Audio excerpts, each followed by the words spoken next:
Hockey India ने hockey Bihar की मान्यता को रद्द कर दिया है। 30 दिसंबर को हॉकी इंडिया ने हॉकी बिहार की मान्यता को रद्द कर दिया है। अगरचे ये पुरानी खबर है, लेकिन हम आपके सामने आज इसलिए रख रहे हैं, हम आपको ये बताना चाहते हैं कि बिहार में कोई ऐसा डिपार्टमेंट नहीं है जहां पर धांधली नहीं होती हो, जहां पर गड़बड़ी नहीं होती हो। कोई भी डिपार्टमेंट आप उठा करके देख लीजिए, हर जगह धांधली होती है, गड़बड़ी होती है, और यही वजह है कि हमारा समाज आगे नहीं बढ़ रहा है। हॉकी इंडिया ने हॉकी बिहार की मान्यता को रद्द कर दिया है, यह कहते हुए कि हॉकी बिहार की तरफ से हॉकी को प्रमोट करने के लिए कदम नहीं उठाए जा रहे, वो इच्छा नहीं जता रहे हैं, वो कोशिश ही नहीं कर रहे हैं कि जिससे हॉकी प्रमोट हो, और इसी वजह से उनकी मान्यता को रद्द कर दिया गया है। आपको सुनकर के हैरानी होगी और यह अफसोसनाक खबर भी है, लेकिन जो हॉकी के खिलाड़ी हैं वो खुश है। वो कह रहे हैं कि नए साल के मौके पर ये लोगों के लिए, ये खिलाड़ियों के लिए तोहफा है। क्यों ऐसा कह रहे हैं वो हम आपको बताएंगे, लेकिन मैं आपको ये बता देना चाहता हूं कि महज कुछ ही दिन पहले यानी नवंबर महीने में राजगीर में एशियन महिला हॉकी चैंपियनशिप का आयोजन किया गया था, जिसमें अलग अलग देशों से टीमें आई थी। यहां पर खेल का आयोजन किया गया था, खुशी की बात थी, लेकिन अफसोस की बात यह है कि महज कुछ ही दिन के बाद 30 दिसंबर को हॉकी बिहार की मान्यता रद्द कर दी गई। और खिलाड़ी खुश हैं, जो हॉकी के खिलाड़ी हो बहुत ज्यादा खुश है, वो खुशियां मना रहे हैं। इसके पीछे का कारण यह है कि ये खिलाड़ी जो है ये हॉकी बिहार के महासचिव पर गड़बड़ी, घोटाले और धांधली का आरोप लगा रहे हैं। उनका कहना यह है, जो 30 सालों से हॉकी बिहार के महासचिव बने हुए हैं मुश्ताक अहमद, वो धांधली कर रहे थे, वो घोटाले कर रहे थे, गड़बड़ी कर रहे थे। हॉकी को लेकर के, हॉकी को प्रमोट करने को लेकर के उनके पास कोई प्लान ही नहीं था।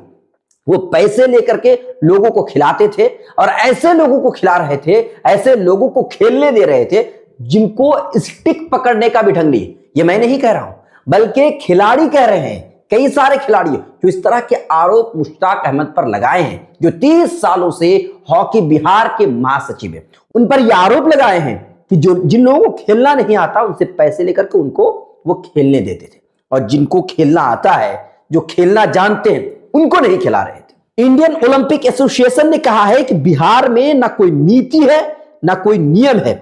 राज्य के खेल संगठनों के पास भविष्य की कोई योजना ही नहीं है।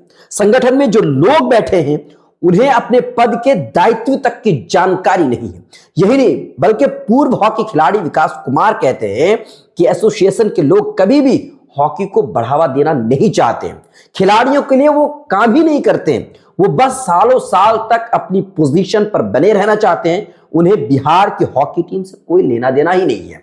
और अब जबकि हॉकी इंडिया ने हॉकी बिहार की मान्यता को रद्द कर दिया गया है, तो अलग अलग तरह की बातें सामने आ रही हैं। हॉकी खिलाड़ी जो है अब खुल करके बोलते हुए नजर आ रहे हैं। वो कह रहे हैं कि मुश्ताक अहमद की तरफ से जो एक तरह से रवैया होना चाहिए, हॉकी खेल को प्रमोट करने के लिए जो तरीके अपनाए जाने चाहिए थे, वो सब नहीं किया गया है।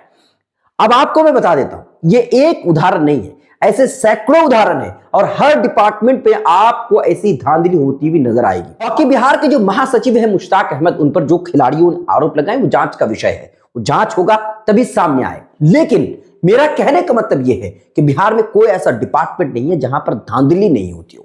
अभी आप सूरत हाल बीपीएससी अभ्यर्थियों का ही देख लीजिए। बीपीएससी अभ्यर्थी 13 दिसंबर से लगातार धरना प्रदर्शन कर रहे हैं, बीपीएससी री एग्जाम की मांग कर रहे हैं। और आज उन बच्चों का एग्जाम हो रहा है, 4 जनवरी है, उन बच्चों का एग्जाम हो रहा है जिसके सेंटर पर हंगामा हुआ था। बापू परीक्षा परिसर में हंगामा हुआ था, 12,000 छात्रों का वहां पर एग्जाम होना था, और आज जो है उनका एग्जाम हो रहा है। वहां पर हंगामा हुआ था, और उसके बाद आज उन लोगों का एग्जाम हो रहा है। 4 जनवरी है, उन लोगों का एग्जाम हो रहा है। कई सारे ऐसे छात्र हैं जो मीडिया वाले से आज जो एग्जाम देने के लिए आए, मैं उनकी बात कर रहा हूं, आज जो एग्जाम देने के लिए आए हैं, वो मीडिया वालों से बातचीत करते हुए कह रहे हैं कि 2000 सीटों में से 50% सीट बिक गई है, या 50% सीट सेट हो चुका है। इस तरह की बातें कर वो डर रहे हैं। कहने का मतलब सीधा सा यही है, चाहे छात्र हो, चाहे खिलाड़ी हो, चाहे कोई भी हो, हर किसी की लाइफ जो है खतरे में है, हर किसी की जिंदगी खतरे में है। ये सिर्फ और सिर्फ इसके पीछे का कारण है धांधली, घोटालाबाजी और गड़बड़ी। यही वजह है जो छात्र गरीब हैं, जिनके पास टैलेंट है, बावजूद इसके वो आगे नहीं बढ़ पाते हैं। हर जगह सेटिंग हो जा रहा है, तो जो जिन बच्चों के पास, जिन छात्रों के पास पैसे नहीं है, वो आगे ही नहीं बढ़ पा रहे हैं।